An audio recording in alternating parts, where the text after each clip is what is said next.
At my granddaughter wedding, I discovered that I was the unwanted guest. They would pay dearly for that slight. My own daughter didn't want me at my granddaughter's wedding. The words still cut like broken glass inside my chest. My name is Eleanor. I'm 68 years old, and I believed I knew the meaning of family. I thought that after a lifetime dedicated to my children and grandchildren, I would be welcomed with open arms wherever they were. I had never been so wrong. It all started with the invitation to Melissa's wedding, my only granddaughter. When the envelope arrived, 3 weeks after all the other guests had received theirs, I thought it was just a problem with the mail. The invitation seemed rushed, without the handwritten name like the others I had seen on Melissa's friends, social media. Still, I was so happy to be included that I ignored the signs. I prepared weeks in advance. I bought a new dress, a soft blue shade that matched the wedding theme.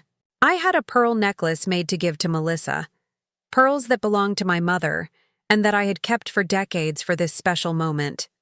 I saved for 6 months to give the newlyweds a generous check, even with my modest teacher's retirement.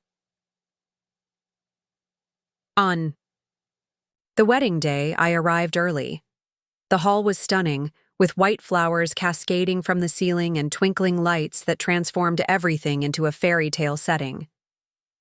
Melissa always wanted a wedding like this, and Katherine, my daughter, certainly made sure everything was perfect. Her husband, Richard, a successful corporate lawyer, spared no expense. I looked for my name on the escort cards table, those small cards that indicate where each guest should sit. I went through the entire wall of cards organized in alphabetical order: Hamilton, Harper, Hendricks. Nothing with Holmes, my last name. Confused, I asked one of the organizers, "Holmes?" "Let me check," she said, consulting her list. Her face subtly changed. "Ah, here it is. You're at table 27. When I found table 27, my heart sank. It was the table furthest from the main hall practically, hidden behind a decorative column, so far from the central stage that I could barely see Melissa during the ceremony. I looked at the other names placed at the table: the family's former gardener, the hairdresser who attended Katherine a few times, Richard's father's driver, people who clearly weren't part of the inner circle, people who were invited out of by obligation, not desire. "Grandma, you came?" Melissa's voice sounded behind me. I turned to hug her, beautiful in her wedding dress. "Of course I came, dear. I wouldn't miss it for the world." Melissa looked at the table where I was assigned, and I saw something in her eyes. Embarrassment? Discomfort? Before she quickly looked away. "Is everything okay with your seat?" Mom organized the seating and... "It's great," I lied, forcing a smile. "Don't worry about me." She seemed relieved by my response and was soon called by someone to take photos. "I have to go, Grandma. See you later, okay?" The following hours were an exercise in invisibility. No one came to talk to me beyond the other obligatory guests at table 27. From my position, I could see Katherine circulating among the important guests, laughing and posing for photos. Richard followed her, proud in his expensive tuxedo. It was like watching a movie where I had no role. During dinner, I needed to go to the bathroom. On the way back, I passed by the small office that was being used as a storage room for gifts. And purses. The door was ajar, and I heard voices. Katherine and one of her friends. "Still can't believe you placed her so far away," said the friend, her voice slightly intoxicated by champagne. What was I supposed to do? Put her at the main table so she could embarrass everyone with those old stories? You know how she is.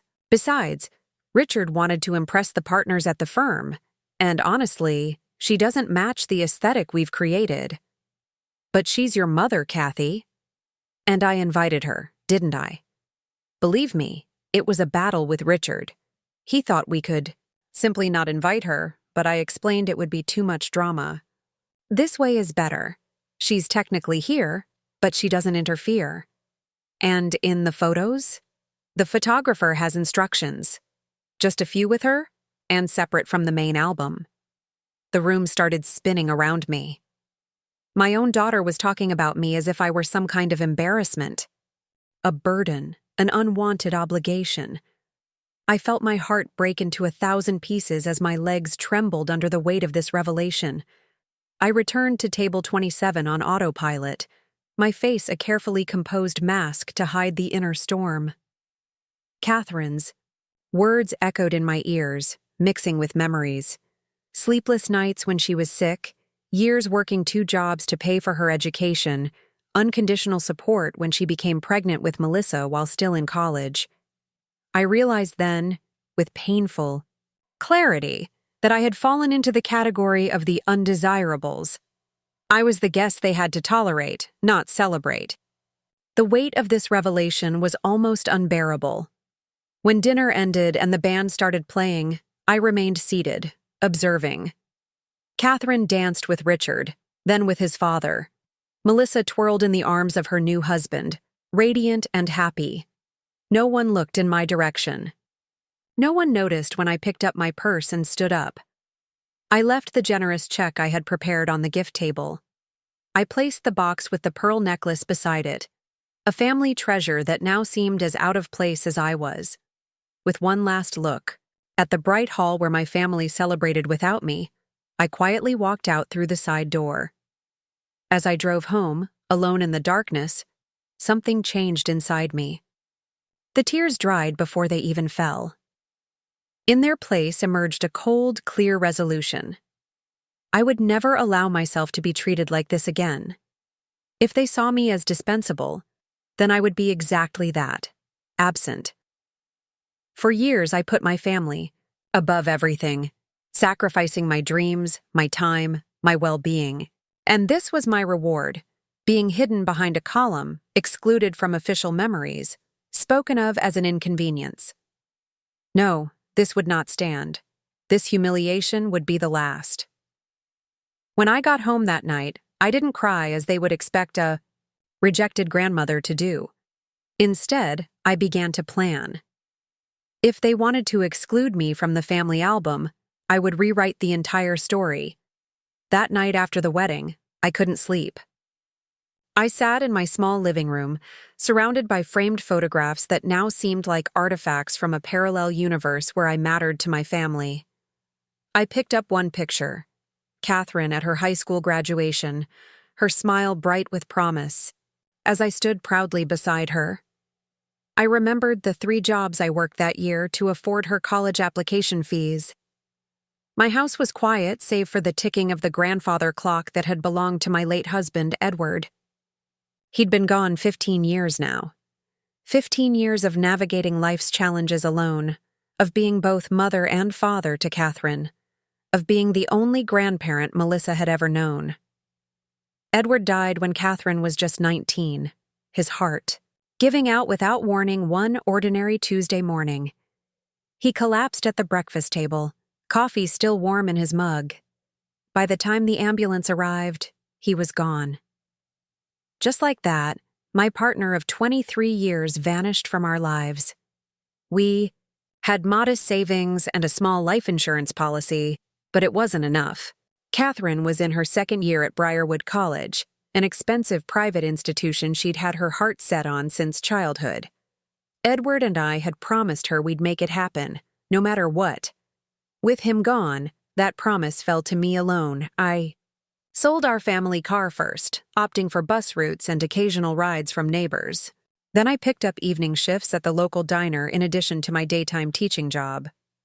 On weekends, I typed up legal documents for a law firm downtown, mind-numbing work that I'd do until my fingers cramped and my eyes burned.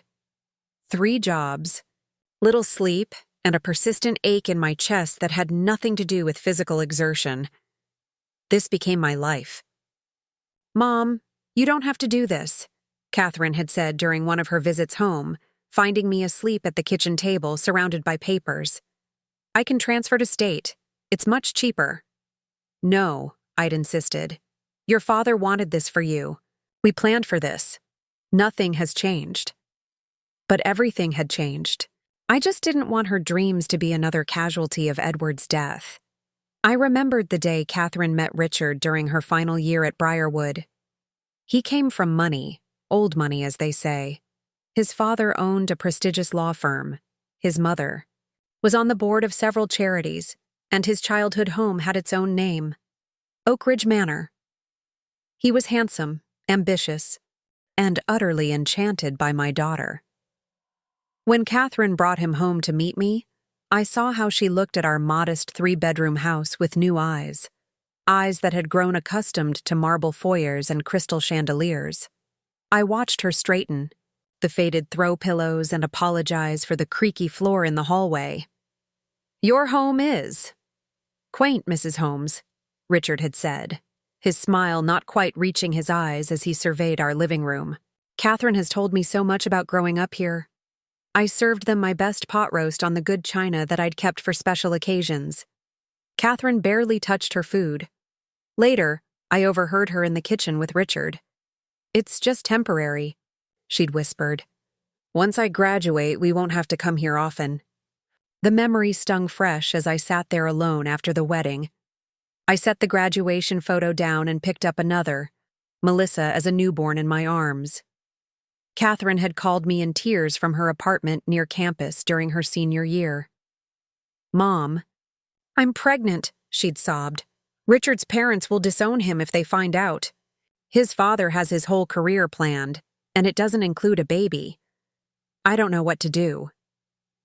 I drove to her that same night, 3 hours on dark roads with rain pelting the windshield of the used car I'd finally been able to afford.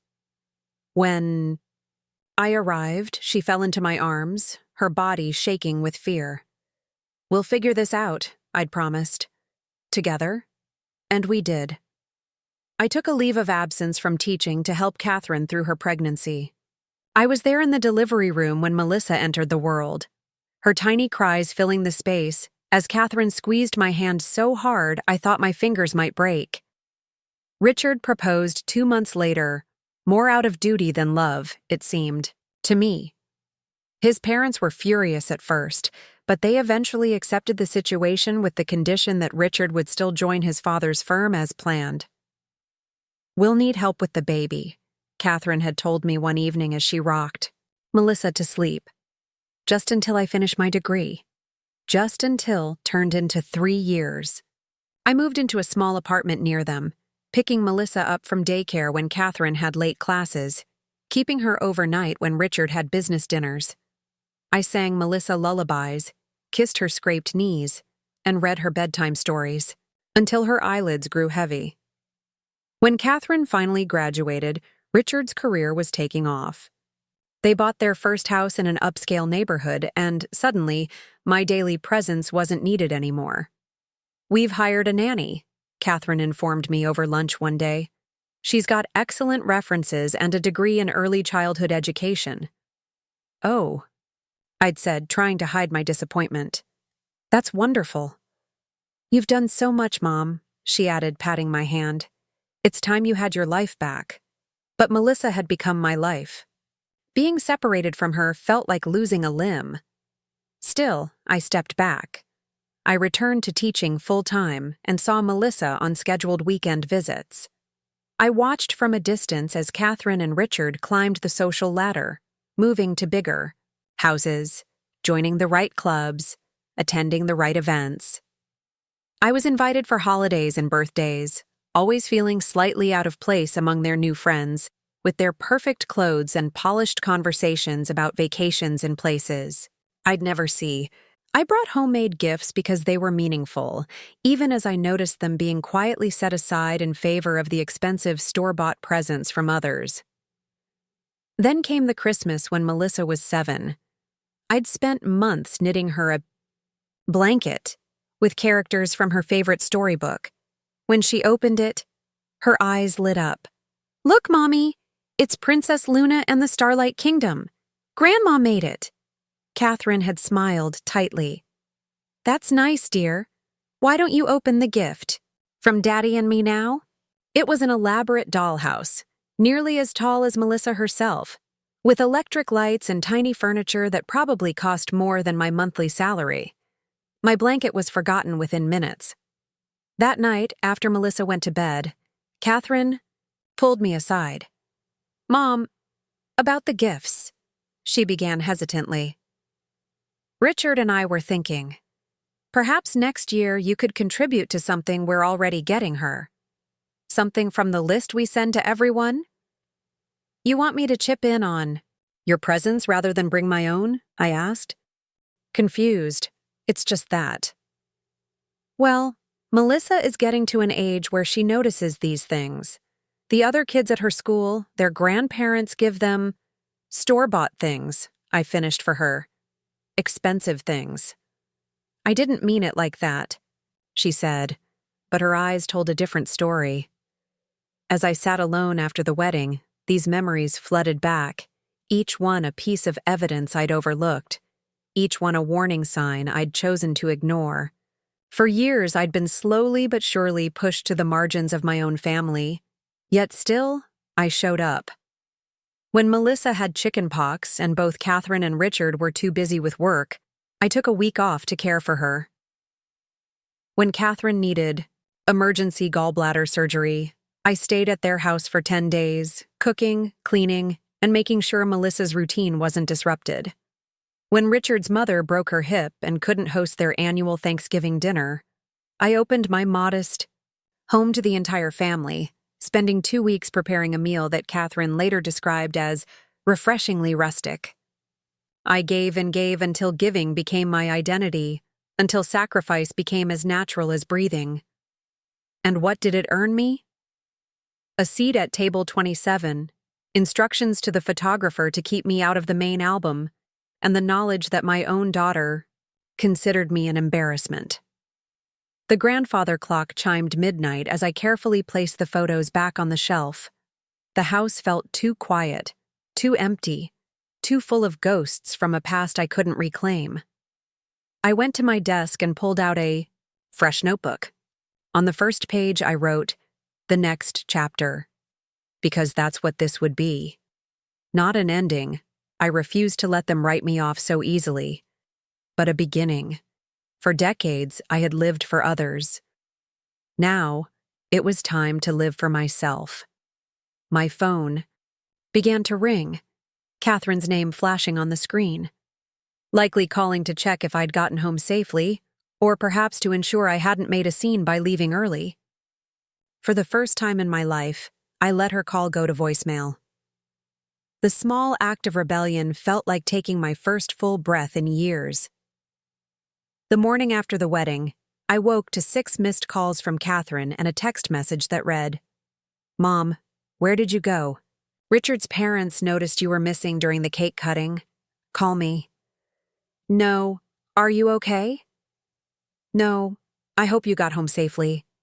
Just concern about appearances, about what Richard's parents might think." I set the phone aside without replying, and made myself a cup of strong coffee.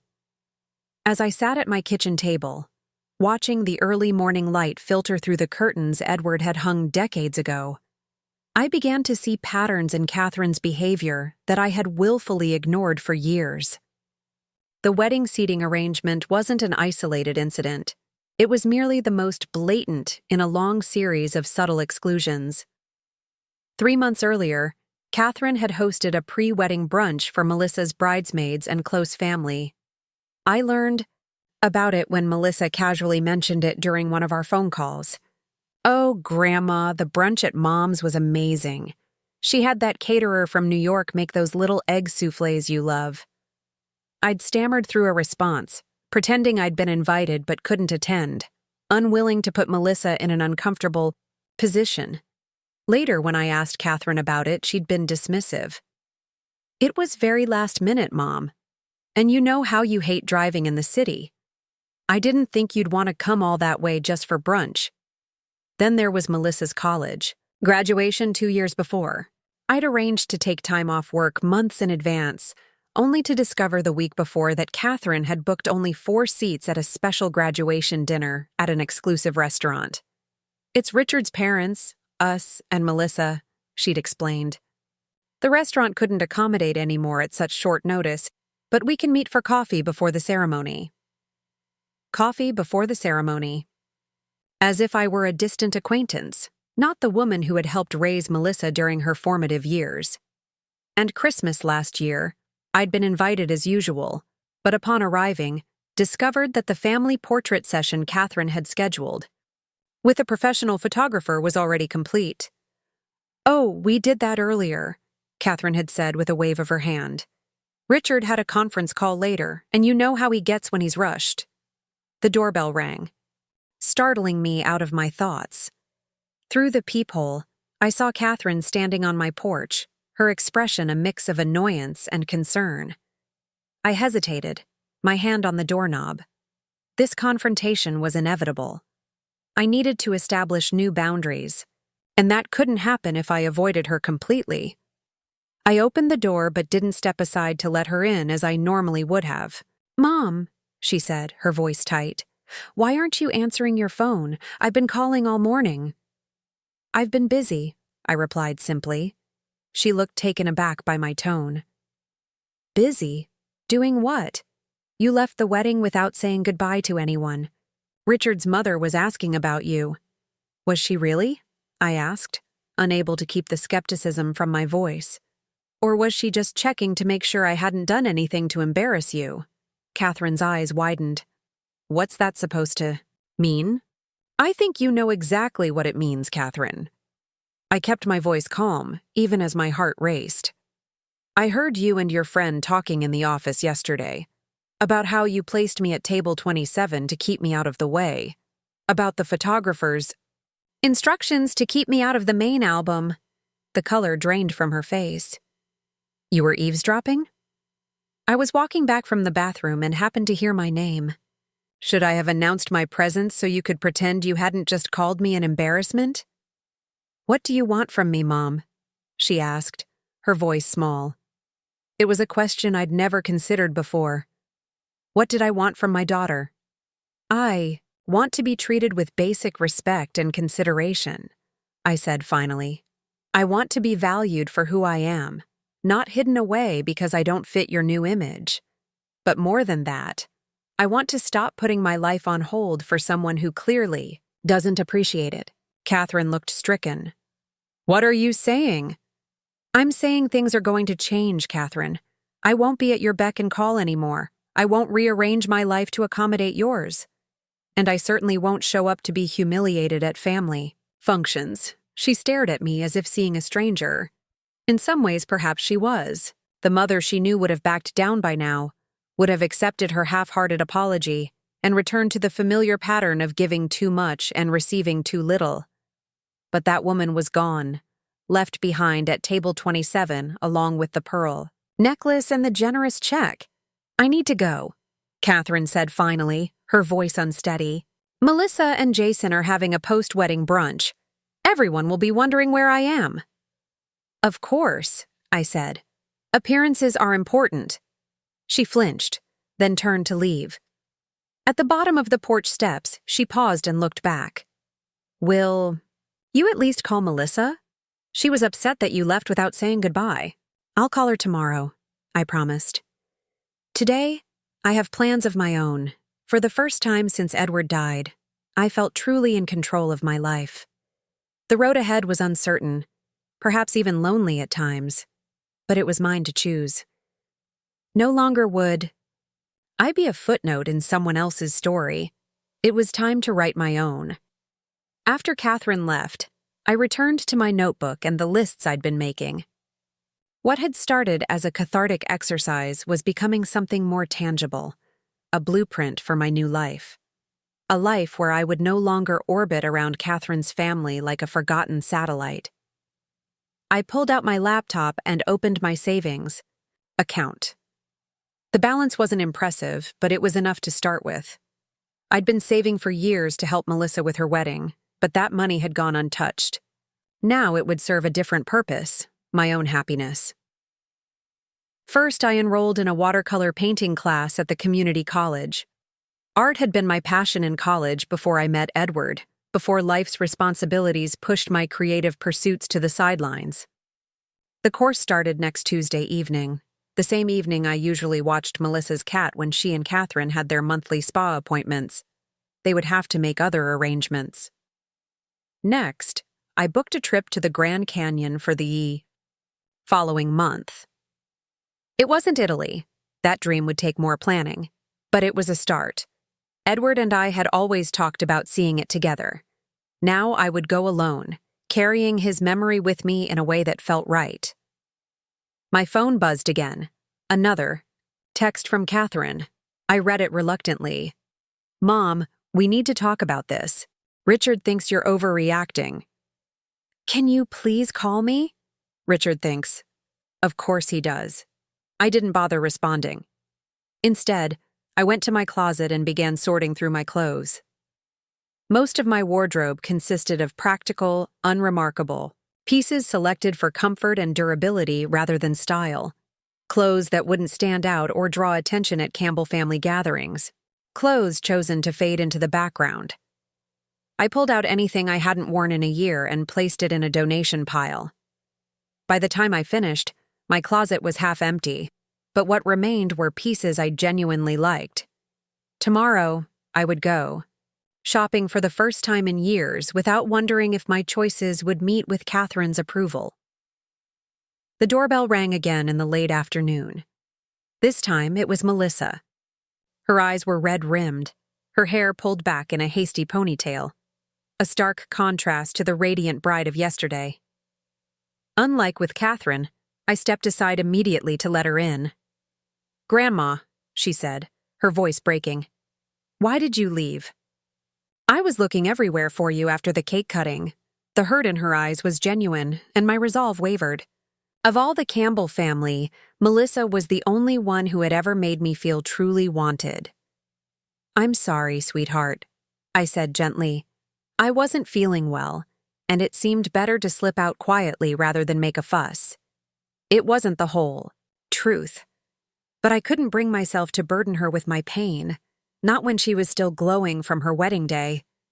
"Mom said you had a fight this morning," she pressed, following me into the kitchen. She was crying when she came to the brunch. I busied myself making tea, buying time to formulate a response that wouldn't place Melissa in the middle. "Your mother and I have some things to work through," I said carefully. "But that's between us. It has nothing to do with you or how much I love you." Melissa sat at the kitchen table, looking around at the stacks of papers and open notebook where I'd been planning my new life. Her eyes lingered on the brochure for the Grand Canyon tour. "You're going on a trip?" she asked, surprise evident in her voice. "Yes," I replied, setting a mug of tea in front of her. "It's something I've always wanted to do." "By yourself?" "Yes, by myself." She looked troubled by this, though I couldn't quite understand why. "But you've never traveled alone before." "There are a lot of things I've never done before," I said, smiling to soften the words. "It's about time I started, don't you think?" "I guess," she said, still frowning. "It's just, I don't know, different." We sat in silence for a moment, sipping our tea. I could see the questions forming behind her eyes, the confusion as she tried to reconcile the grandmother she knew, always available, always accommodating, with the woman sitting across from her now, booking solo trips and enrolling in art classes. "Grandma," she finally asked, "are you okay? Really okay?" The concern in her voice touched me deeply. Despite everything, despite being raised in a world of privilege and status, Melissa had somehow maintained a genuine heart. "I'm getting there," I answered honestly. "For a long time, I haven't been living my own life. I've been living in the margins of yours and your mother's. It's time I changed that." "Because of what happened at the wedding?" she pressed. I took her hand across the table. "The wedding was just the final piece of a puzzle I've been trying not to see for years. This isn't about punishment, Melissa. It's about me finally taking care of myself the way I've always taken care of everyone else." She nodded slowly, though I could tell she didn't fully understand. How could she? At 26, newly married, with the world at her feet, she couldn't possibly comprehend the quiet desperation of a woman who had surrendered her identity so completely to others that she nearly lost herself entirely. "Will you still come to Sunday dinners?" she asked in a small voice. "Jason and I want to start hosting them at our new place once we're back from the honeymoon." "Of course I will," I assured her, squeezing her hand. "Nothing will change between us. I promise." As I walked her to the door later, she hugged me tightly. "I love you, Grandma. More than you know." "I love you too, sweetheart. Always." After she left, I returned to my planning with renewed determination. Seeing Melissa had reminded me of what was still worth fighting for, the genuine connections in my life, stripped of obligation and performance. The phone rang again. Katherine, persistent as always. This time I answered. "Mom, finally," she began, her voice tense. "We need to talk about this." "Not today," I said firmly. "I need some time." "But—" "Goodbye, Katherine." I hung up and turned the ringer off. Tomorrow would bring its own challenges, its own difficult conversations. But tonight belonged to me, to my dreams, my plans, my future. The old Eleanor would have spent the evening worrying about Katherine's feelings, making excuses for her behavior, finding ways to smooth things over. The new Eleanor poured herself a glass of wine, opened a book she'd been meaning to read for months, and allowed herself, perhaps for the first time in decades, to put her own happiness first. It wasn't a dramatic gesture of defiance. There were no slammed doors, no heated ultimatums, just a quiet, firm decision to reclaim my life, one small choice at a time. And somehow, that felt more powerful than any grand declaration could have been. 1 month after the wedding, I stood at the rim of the Grand Canyon, watching the sunset paint the ancient rock formations in breathtaking shades of gold and crimson. The vastness before me was humbling, a reminder of how small our human concerns really are against the backdrop of time. "Beautiful, isn't it?" said a woman who had positioned her camera tripod near mine. She was about my age, with short silver hair and laugh lines around her eyes. "More than I could have imagined," I replied. "First time here?" she asked. "First time anywhere in a long while," I admitted.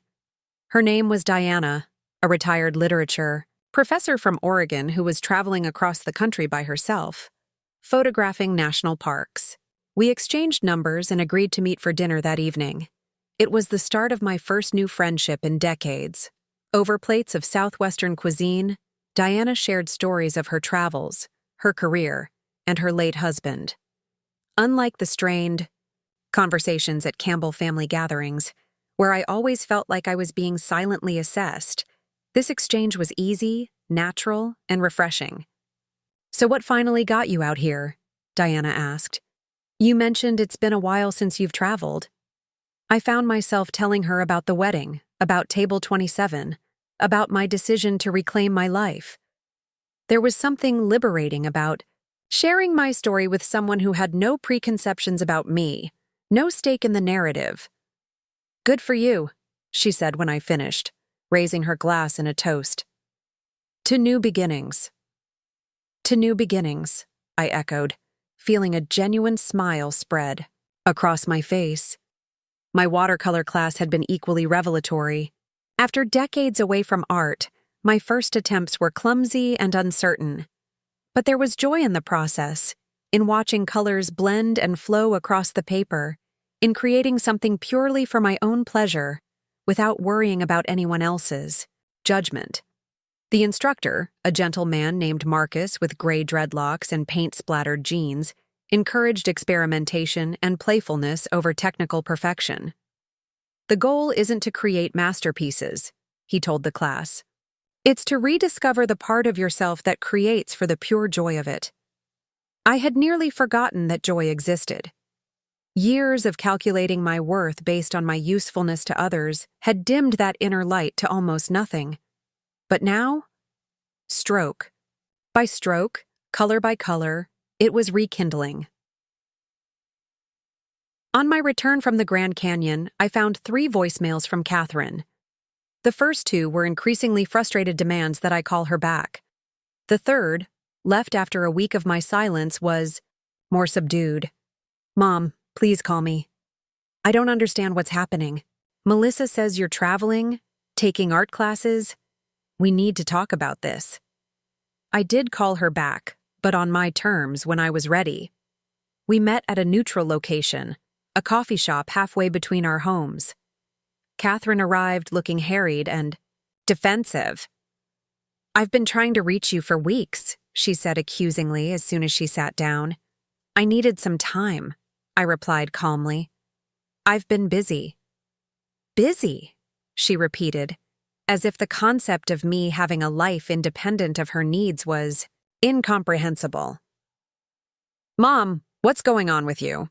First you disappear from the wedding, then you refuse to talk to me? And now Melissa tells me you're traveling alone and taking up painting? Yes, I said simply. I am. But why? Is this some kind of, I don't know, crisis? Are you punishing me for the seating arrangement? Because if that's what this is about, it's not a crisis, Katherine, I interrupted gently. And it's not about punishment. It's about me finally making myself a priority after decades of putting everyone else first. She stared at me, genuinely perplexed. I don't understand. What does that even mean? It means that I'm no longer available on demand. I have my own life, my own interests, my own plans. I'll still be part of your lives, but on more equal terms. Equal. Terms? She echoed, her voice rising slightly. Mom, we're family. There aren't terms. That's precisely the problem, I said. Family should mean mutual respect and consideration. For years, I've shown up whenever you called, rearranged my schedule to accommodate yours, and accepted being treated as an afterthought. That's changing now. Katherine's expression hardened. So you are punishing me. No, I'm respecting myself. There's a difference. We talked in circles for nearly an hour.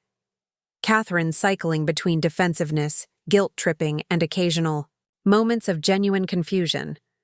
I maintained my calm, but held firm to my new boundaries. I have a yoga class at 6, I finally said, gathering my belongings. I need to go. Yoga? Katherine looked as if I'd said I was leaving for Mars. Since when do you do yoga?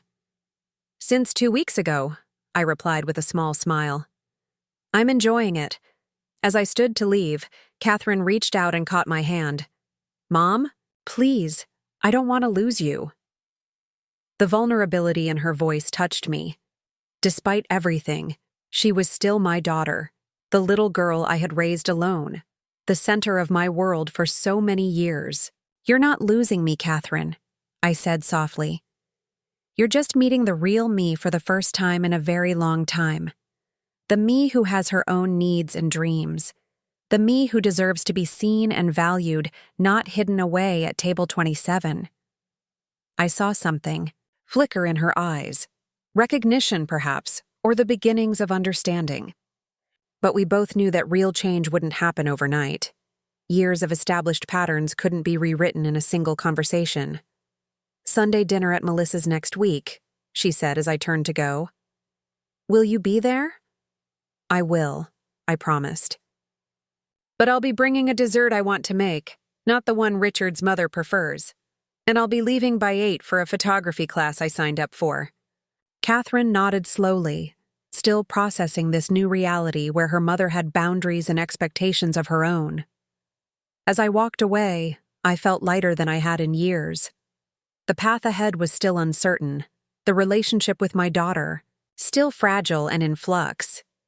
But for the first time, I was walking with my head held high, no longer willing to make myself smaller to fit into the space others had designated for me. I was rediscovering not just old passions, but a new sense of self-worth that had nothing to do with my usefulness to others. Each class I took, each trip I planned, each new friend I made was another piece of myself reclaimed from the shadows. The woman who had sat alone at table 27 was fading away, making room for someone stronger, more authentic, and finally, genuinely, alive. 2 years passed more quickly than I could have imagined. My life, once defined by waiting for Katherine's calls and Melissa's occasional visits, was now rich with activity and purpose. I'd traveled to Italy, finally seeing the canals of Venice and the art of Florence that I'd dreamed about for decades. My watercolors had improved enough that 3 of them were displayed in a local gallery's community exhibition. On a crisp autumn Sunday, I was preparing for one of my now regular dinners with my photography group when my doorbell rang. Katherine stood on my porch, alone and without the usual polished appearance she maintained. Her eyes were red-rimmed, her shoulders slumped. "Mom?" she said, her voice breaking. "I need your help." 2 years ago, I would have immediately dropped everything to solve whatever crisis she was facing. But the woman I had become paused, taking a breath before responding. "Come in," I said. "I have about an hour before I need to leave for dinner with friends." She nodded, accepting this boundary in a way the old Katherine never would have. As we sat in my living room, recently redecorated with artifacts from my travels and paintings from my art classes, she told me about her struggles. Richard had lost a major client at his firm. Their financial situation, while far from dire, was strained enough that they might need to downsize their lavish lifestyle. The country club membership, Melissa's car payments, the vacation house. "We can't maintain everything," she admitted. "And you're here because?" I prompted gently. "Because I don't know how to handle this," she said honestly. "You always managed, even when things were tight. You never crumbled." I looked at my daughter, really looked at her, and saw something I hadn't seen in years. Respect. "I can't solve this for you, Katherine," I said carefully. "But I can listen. I can support you while you figure it out yourself. That's all I'm asking for," she replied, surprising me. "Just be my mom, the way you always were before I started pushing you away." It wasn't a perfect reconciliation. There were still awkward moments, still occasions when old patterns threatened to reemerge, but it was a beginning. Later that month, Melissa invited me to lunch, just the 2 of us. Over salads and iced tea, she reached for my hand. "Grandma, I owe you an apology," she said. "I should have stood up for you at the wedding. I knew what Mom was doing, and I said nothing." "You were the bride, sweetheart. It wasn't your responsibility. Still, I want you to know that I see you, the real you, and I admire you so much for what you've done these past 2 years. As I drove home that afternoon, I realized that the wound of Table 27 had finally begun to heal. Not because I had been welcomed back into the fold on their terms, but because I had created a life where their approval was no longer necessary for my happiness. I was Eleanor Holmes, artist, traveler, friend, teacher, mother, grandmother. Every role important, none defining me completely. Table 27 had been meant as an insult, a way to hide me away. Instead, it had become the catalyst for my liberation, and for that, I was unexpectedly, profoundly grateful.